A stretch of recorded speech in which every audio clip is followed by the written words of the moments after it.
Salut à tous, Backseat, c'est votre émission d'actualité politique. Si tu veux faire partie des soutiens de l'émission, n'hésite pas à cliquer sur le lien dans la description. Ouais, c'est vrai. Je vais pas, Je te mets pas moi, la je vis pression. dans l'instant. Et l'instant, là, maintenant, c'est ma chronique, en fait. De quoi tu veux nous parler aujourd'hui, cher merci. Vincent? Je t'en prie. Voilà, est-ce qu'on peut se... Voilà.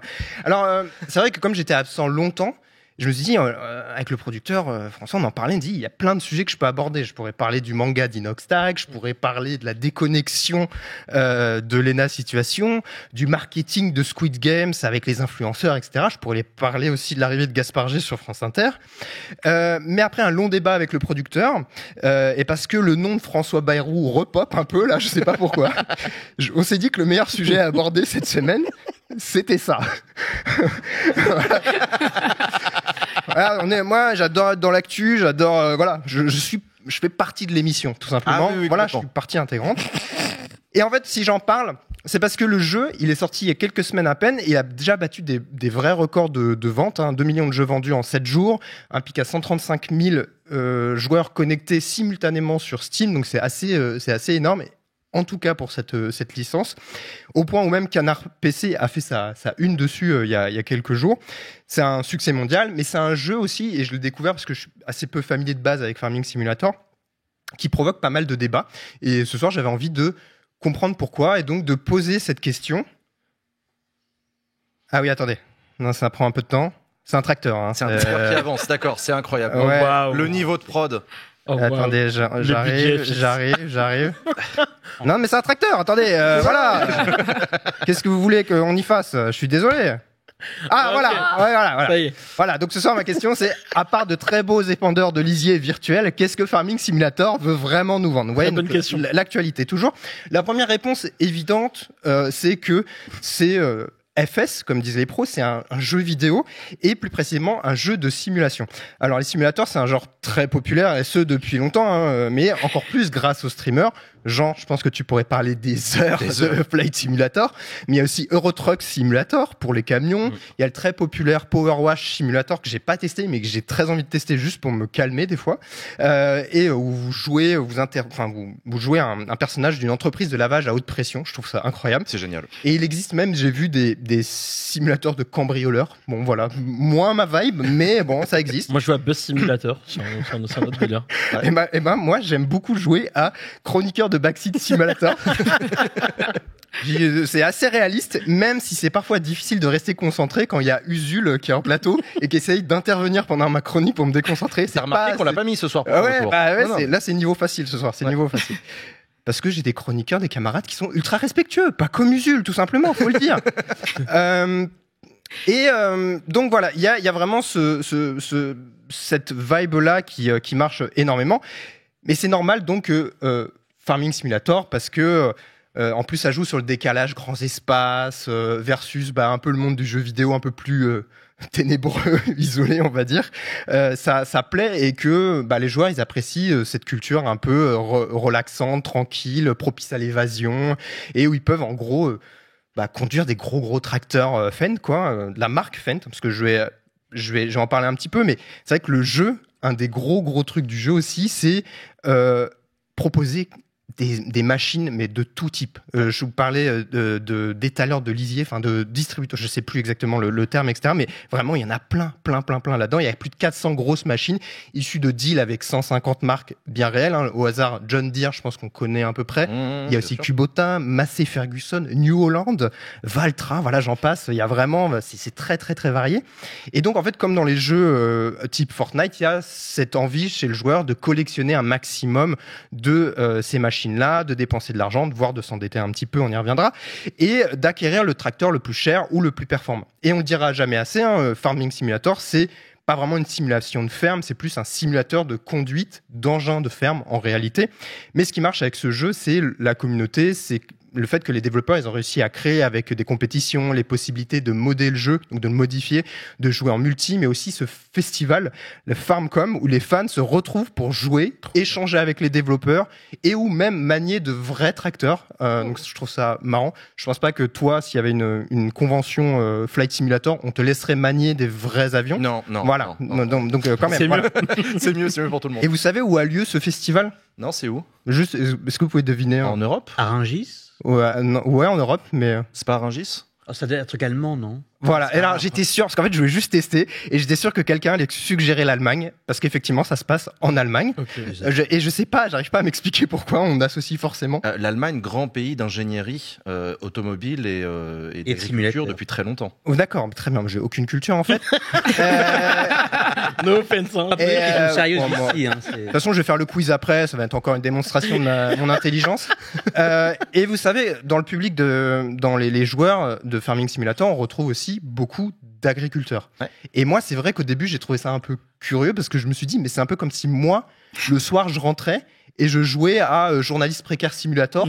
Et je sais pas, bon, je serais pas trop, c'est pas trop le mood, quoi. Et après, j'ai lu ce papier de Canard PC, de la journaliste Yamoukas, qui a parlé avec beaucoup d'agriculteurs, notamment David, qui a 45 ans, qui est agriculteur, joueur de Farming Simulator. Il explique que ce jeu, en fait, il peut essayer des machines ou des territoires qu'il n'a pas chez lui, donc c'est déjà plutôt cool. Et plus important encore, il raconte que comme le métier devient de plus en plus compliqué, Farming offre une version édulcorée, sans drame, le calme du jeu vidéo entre les tempêtes de la vraie vie. Et le constat, je trouve qu'il est terrible. La phrase, elle est, je trouve, très forte. On tient là la seconde raison du succès, offrir une version alternative et plaisante d'un milieu qui est particulièrement difficile. On peut facilement comprendre que des agriculteurs ils trouvent une forme de répit le soir en rentrant chez eux après une journée éprouvante. Et dans le dernier Canard PC, le cofondateur de Giant Software, alors oui, j'ai pris en photo le magazine papier parce que ça existe encore le papier, voilà, ne critiquez pas, il n'y a pas de problème, vive la presse papier. Il disait qu'il veut offrir toujours l'expérience la plus casual possible, donc cette approche de détente, agréable, accessible. Mais dans le même magazine, le PDG disait de son côté qu'il veut refléter la diversité de l'agriculture moderne. Et là, je me suis demandé, mais qu'est-ce qu'il entend par moderne? Parce que le jeu, il nous vend une vision et un imaginaire très précis du monde de l'agriculture. Car même si Farming Simulator a travaillé avec des chercheurs pour proposer des techniques d'agriculture de précision censées être un peu plus responsables, on va dire, c'est difficile d'ignorer que le jeu, il est quand même assez productiviste. Il y a des gros tracteurs, des engrais chimiques, de l'élevage intensif et des objectifs très clairs, maximiser les profits. Après, il ne faut pas attendre d'un jeu blockbuster comme celui-là tout un discours et une posture sur les enjeux écologiques. En revanche, il y a un vrai sujet autour des réutilisations du jeu par certains organismes ou ministères. Je pense en premier lieu à la FNSEA, donc la Fédération nationale des syndicats d'exploitants agricoles, connue pour son approche plutôt productiviste. Le syndicat, dans une volonté d'attirer plus de jeunes dans la filière agricole, a organisé il y a quelques semaines une Coupe de France de Farming Simulator à destination des lycées agricoles publics. Et Reporter a réalisé le mois dernier donc un article très intéressant sur le sujet où on apprend que le tournoi, ça a créé certains remous chez d'autres syndicats d'enseignement, notamment défenseurs plutôt de l'agroécologie. Et les autrices de l'article, Natacha Marbeau et Chloé Bergeret, m'ont expliqué que c'est pas tant le jeu qui est visé, mais le modèle qui est retranscrit. On a un petit extrait. Le jeu n'est pas le grand coupable, quoi. C'est pas vraiment ça non plus qu'on veut avoir, et on ne veut pas non plus culpabiliser les gens qui y jouent. Ce modèle de s'endetter et pour acheter des machines, c'est un modèle qu'on retrouve dans la vraie vie, en fait, et c'est un modèle qui fait beaucoup de mal, en fait, aux agriculteurs aujourd'hui en France. Donc, la vision que promeut ce jeu ressemble exactement, en fait, à la vision productiviste de l'agriculture en France, qui est un modèle qui fonctionne de moins en moins bien et qui rend les agriculteurs de plus en plus pauvres, de plus en plus précaires et de plus en plus malheureux.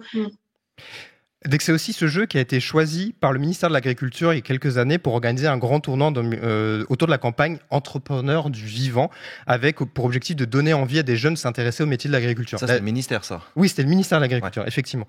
Et la finale avait eu lieu d'ailleurs sur le stream qui signait une collaboration commerciale avec le ministère à l'époque. Et oui, donc les influenceurs, ils sont jamais loin de l'agro-industrie, ça faut le rappeler, quand on pense produits laitiers, tout ça.